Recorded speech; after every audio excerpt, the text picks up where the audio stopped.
பாருங்கள், நம்ம சாம்பார் சாதம் செஞ்சுக்கிறோம். அடுப்பு பற்ற வச்சு குக்கர் வச்சோம். அதில் எண்ணெய் ஊற்றிட்டோம்.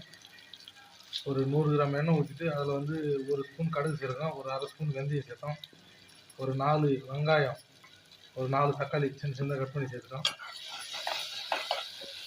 ஒரு கொத்து கருவேப்பிலை சேர்த்தோம். அது நல்லா வதங்கின்னு இருக்கும்போது பார்த்தீங்கன்னா, இங்கே பாருங்கள், பீன்ஸு ஒரு 4 பீன்ஸு, ஒரு 2 உருளைக்கிழங்கு, ஒரு 2 கத்திரிக்காய், ஒரு 2 கேரட்டு. பாருங்க,